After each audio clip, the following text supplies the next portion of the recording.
Start recording. 3, 2, 1. Hello, everybody, and welcome back to World of Warships Legends. My name is Spartan Elite. Hey, what? 3, 2, 1. Hello, everybody, and welcome back to World of Warships Legends. My name is Spartan Elite 43, and I don't know why this is so. Why is World so high? What did I just even say? Did I just have a stroke? I don't know. Hello, everybody. Welcome back to World of Warships Legends. My name is Spartan Elite 43, and tonight, if I can get through the intro, we're gonna be headed for the patch notes. So, with that being said, let's get into it. This is the Halloween update. Double the fun, double the trouble. Maintenance times 2 to 5 for both consoles. 7 to 10 UTC. 7 to 10? 7 to 10. I can't speak. This is going to be rough. It's y'all's fault. I just got done with the stream. I'm trying to get through this. Y'all are doing this to me. It's your fault. Autumn. Update sizes to be determined. Autumn on the High Seas continues. A double-headed campaign, 2 Halloween events, and new ships. Let's dive in right now. Element of Choice campaign. The big moneymaker that everybody's been talking about since we got the teaser trailer. It's time to choose. With an active Admiralty backing, you can pick between the first Pan-Asian ship, the Tier 7 destroyer Loyang, or the European Friesland of the same tier and type as the final reward of the campaign. In case you want them both, you can acquire the ship you don't choose for 17,500 doubloons. There you go. We kind of figured that was going to be the case, but we weren't sure, so that's nice to know. Loyang is a Benson-class destroyer that has access to improved concealment and the sonar consumable, providing a nice mix between firepower and staying in the shadows. She does, however, sacrifice a whole gun, making her main battery salvos less impactful. If you choose the Pan-Asian ship, you will also receive a Universal Pan-Asian Commander, Ding Ruchang. Or is it Ruchang? I apologize. Whose gunslinger base trait bolsters the main battery reload time. The other choice, Friesland, is perhaps the gunboatist of the gunboats for one simple reason. She's a destroyer without torpedoes.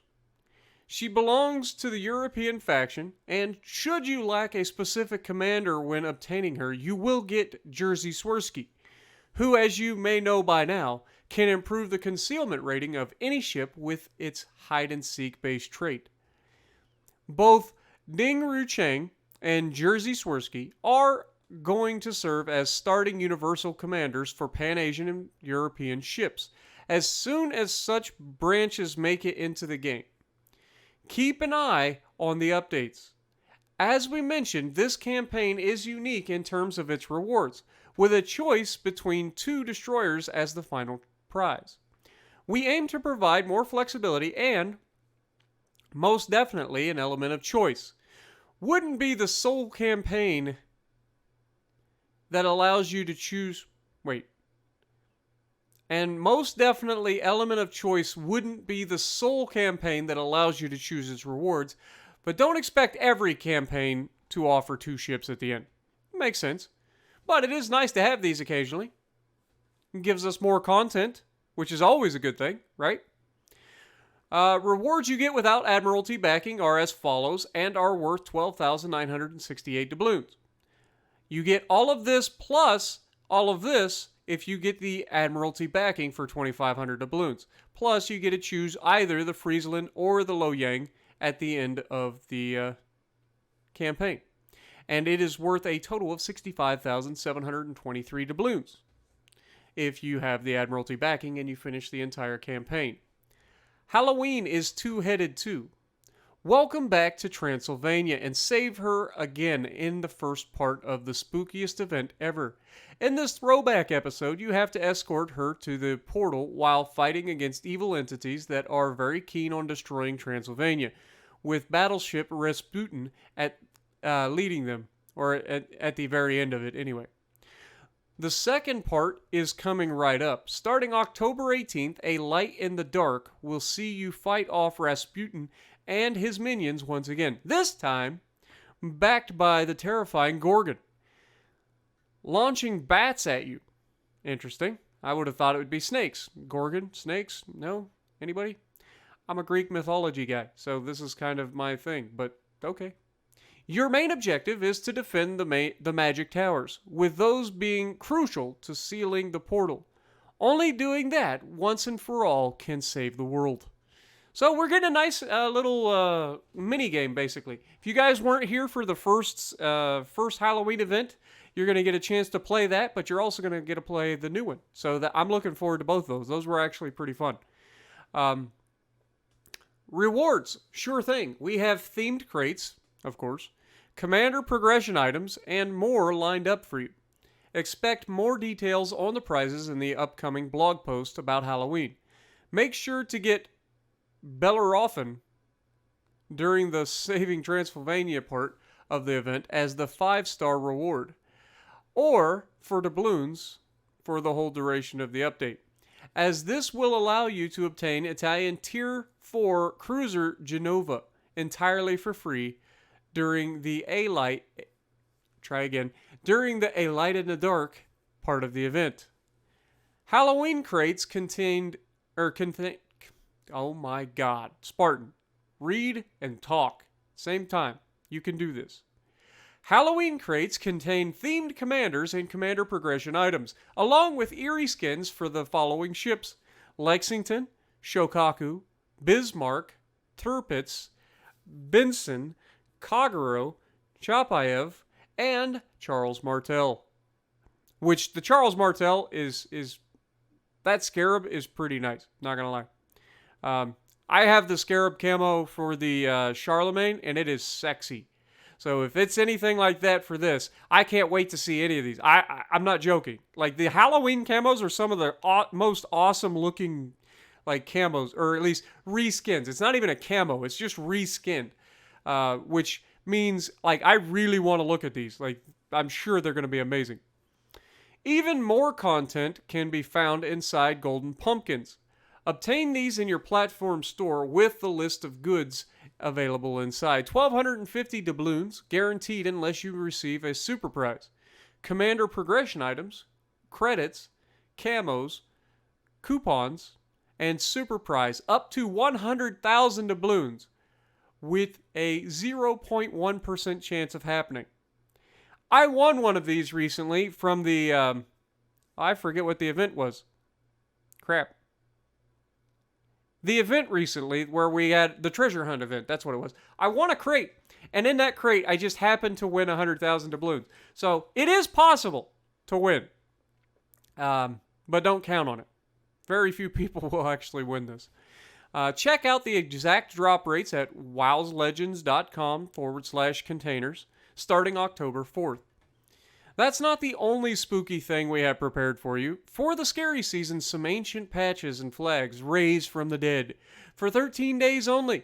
Visit our socials from October 19th through October 31st to pick those up and get a surprise reward on the day of Halloween. Early access for Soviet cruisers. Prepare to welcome more early access ships. Russian cruisers Kotovsky at Tier 4, Gorky at Tier 5, Tallinn at Tier 6 are available inside Soviet cruiser crates, and Soviet cruiser big crates, the latter of which offer a better chance of getting a ship.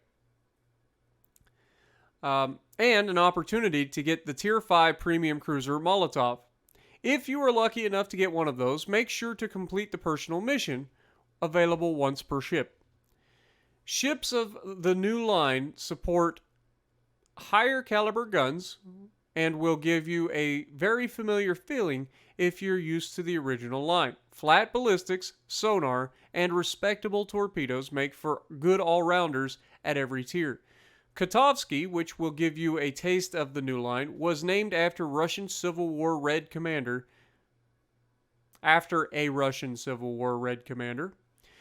Gorky was awarded the Order of the Red Banner for exceptional actions while defending Leningrad as a part of the Baltic Fleet. Finally, Tallinn, was acquired from Germany before the outbreak of the Second World War, and in the late 1940s was due to a refit in line with Project 83K, significantly enhancing her batteries. Give the new cruisers a shot and hit us with some feedback. As per usual, a Tier 7 ship will cap off the alternate line once the next update hits and the branch becomes researchable. This time, it's the beautiful yet powerful Riga. New ships, alternate branch of Soviet destroyers.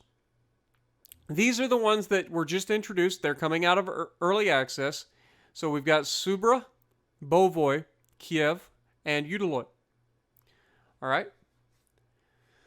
The new line offers a twist on the existing ships, with changes mostly being made to the armament ranges.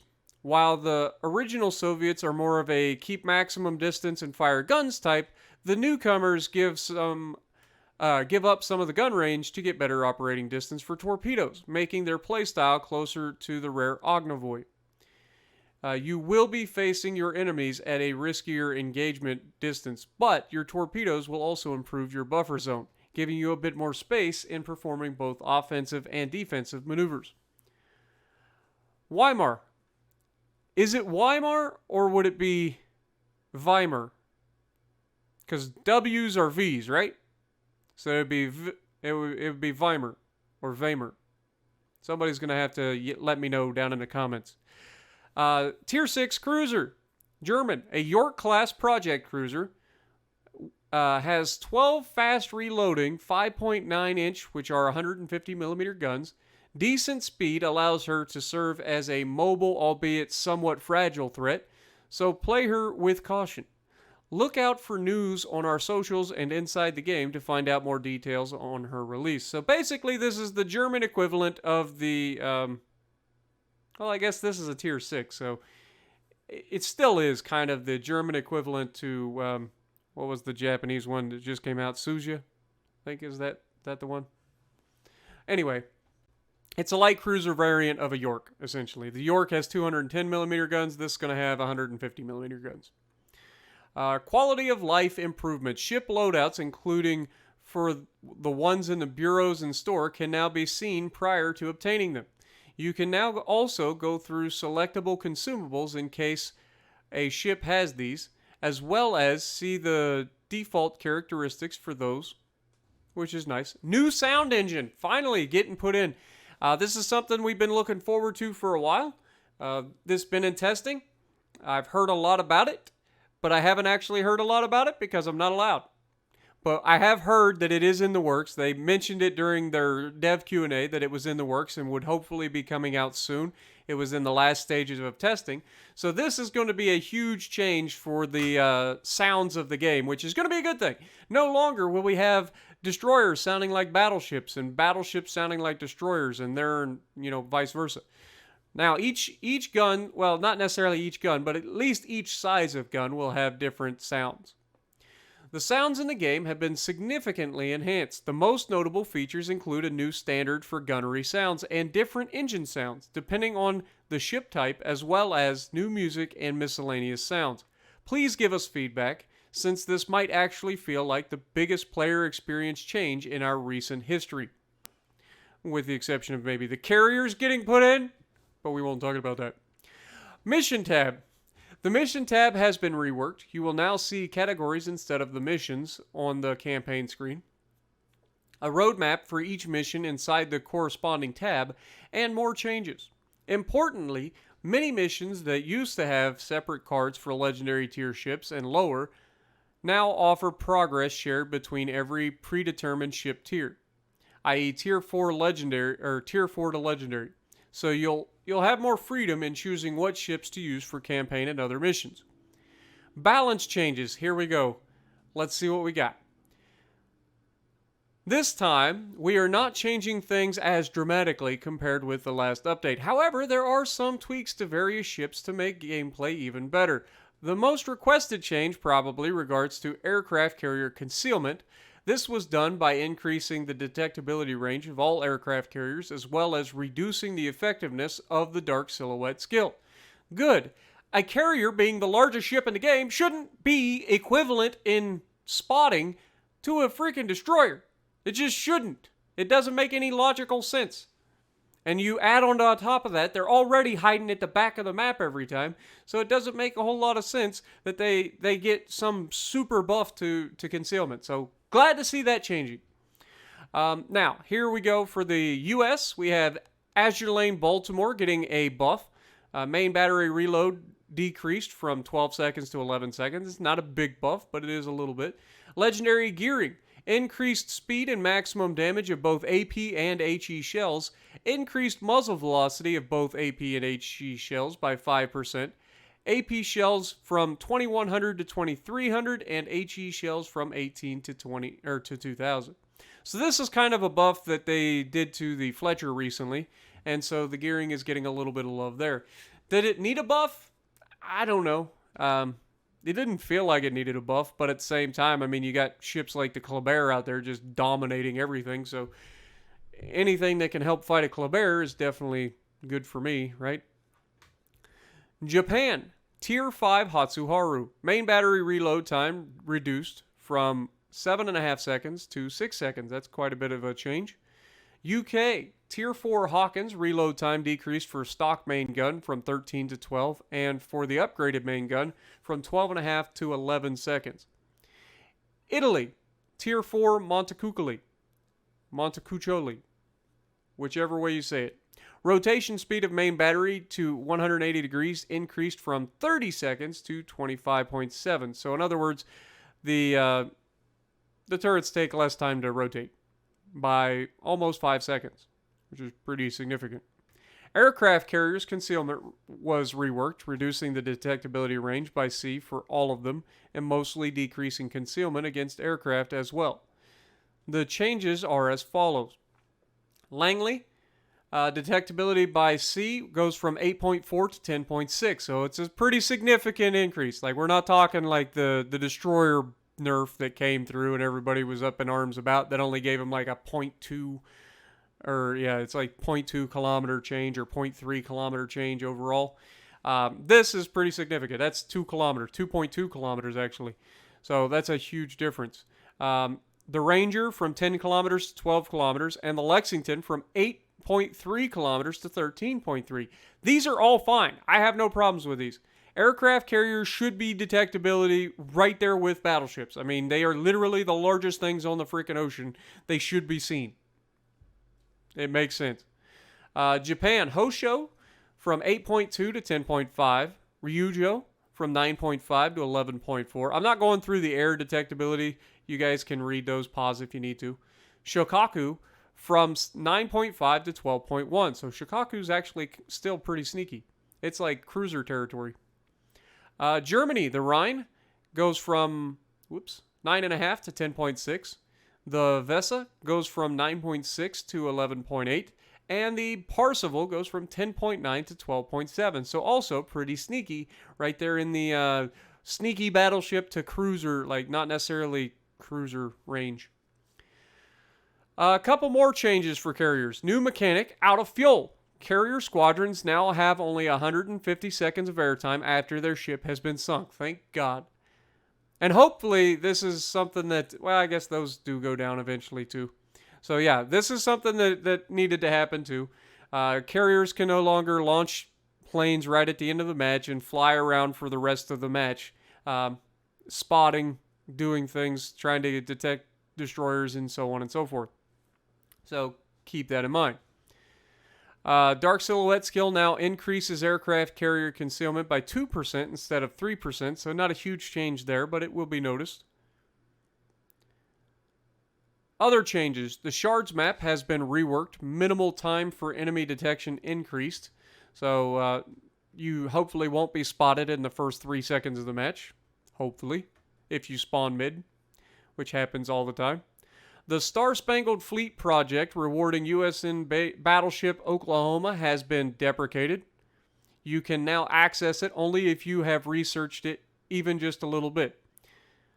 Okay, so make sure before this patch drops that you at least start the project if you ever want the Oklahoma. Otherwise, it's gone forever. Potentially. Probably not, though. But most likely. Could be. AP shell textures have been reworked, with AP tracers becoming more visible. That's good. Bug fixes. Camera pointing upwards after your squadron takes off, and you quickly look at the tactical map. Active planes taking off removed the active fire animation, but not the effect from aircraft carriers. Several cases of the camera going inside of the landscape whenever your ship came too close to them. That's something that needed fixed a long time ago. So glad to see that. Focus frame sometimes disappeared when scrolling through Japanese commanders. Interesting. And fully packed skill worked incorrectly for aircraft carriers. If the active component sped up consumable reload was deactivated while consumables were still reloading, it could result in timer reaching 0 with consumables remaining unavailable. That's a pretty nasty bug. Make your choice and turn the tide. So that's the end. Quite a lot coming up in this new patch. Hopefully you guys enjoyed. I know I stammered a little bit through this. I apologize, but I think you guys probably get a giggle out of it. So if you like what I'm doing, punch the like button, leave a comment below, subscribe to the channel if you haven't already, and as always, I will see you in the next video.